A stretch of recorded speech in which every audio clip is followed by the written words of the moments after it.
dia aty amin'ny continent africain dia mpikambana ao anatin'ny manompana africaine de poste firenena malagasy postre malagasy moa izany. Betsaka be ny tombontsoa azon'ny Madagasikara amin'ilay izy satria ny fikambanam-be raisam-pirenena toy ireny dia manampy amin'ny fampivoarana an'ilay sehatr'asa raha postal zany le hoe secteur postal, manampy na amin'ny famoahana amin'ny vokatra na amin'ny resaka fandrarahana zany. Dia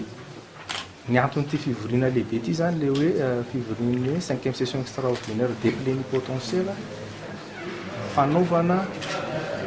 ireo fanaovana mise à jour zany ireo volavola kevitra fitsipika amin'ny fea ny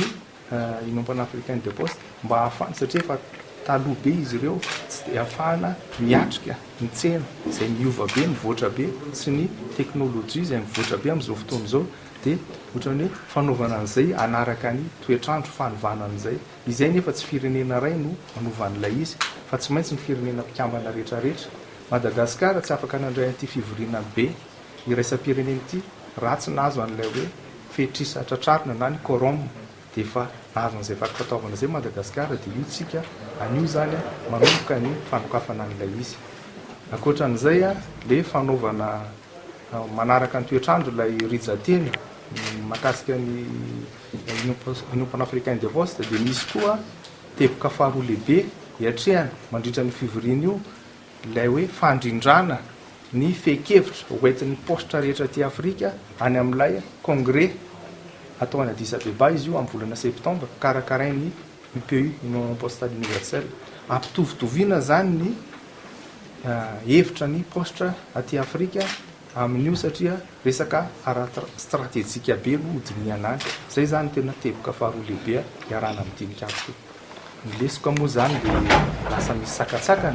sakatsakana fanatanterahana ny asa satria tsy dia afaka misokatra firy sika satria tsy maintsy miasa eo ambanin'ny lalàna sika zany.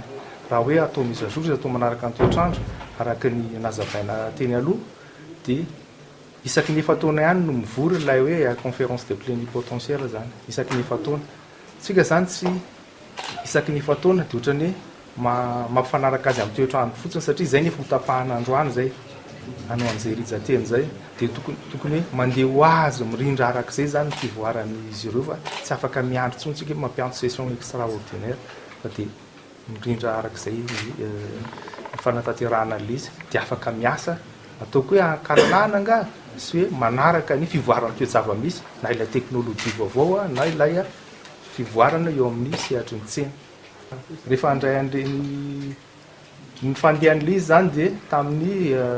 2016 eny amin'ny 20 no nisy ny conférence ordinaire ny plénipotentiaire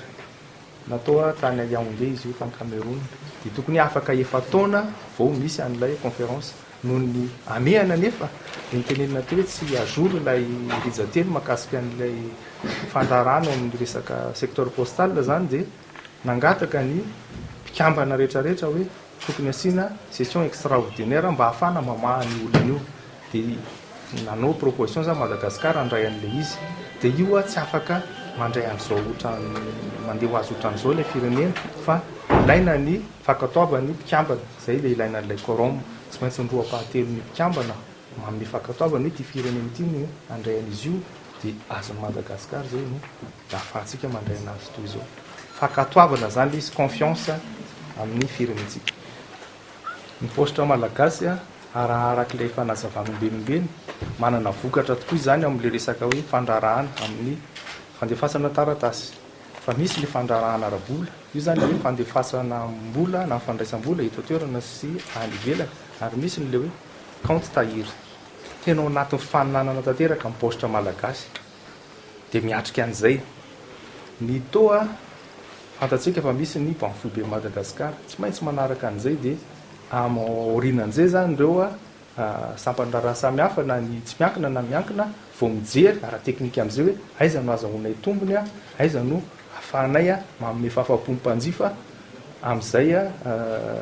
ta efa apetraky ny banque foibe zay fa ao anatiny tsara mihitsy ny postre malagasy ary miatrika an'izany. Azavaina tery hoe 500 teo no isan'ny masovoan'ny postre malagasy eto Madagasikara. Izany rehetrarehetra zany misy any amin'ny toerana tena lavitra. Izany rehetrarehetra zany a miezaka miatrika an'ilay fifaninanana hoe manakaiky an'ilay vahoaka zany mba misitraka an'ilay vokatra. Tena ao anatin'ny fiatrehan'izy ny paositra malagasy. Ary zay ny antony itony fivoriana lehibe itony. Ny vokatry ny paositra malagasy ezahana ampifanarahana amin'ilay numerika le fivoarana amin'izao fotoana izao. Raha tsy zay moa tavela efa lasa loabe ny mpifaninana aminao. Nefa ilay rizateny koa raha tsy mipetraka mazava tsara, tsy afahana mivelatra dia tavela. Zay zany ny tena anisan'ny tombontsoa goavana koa azontsika.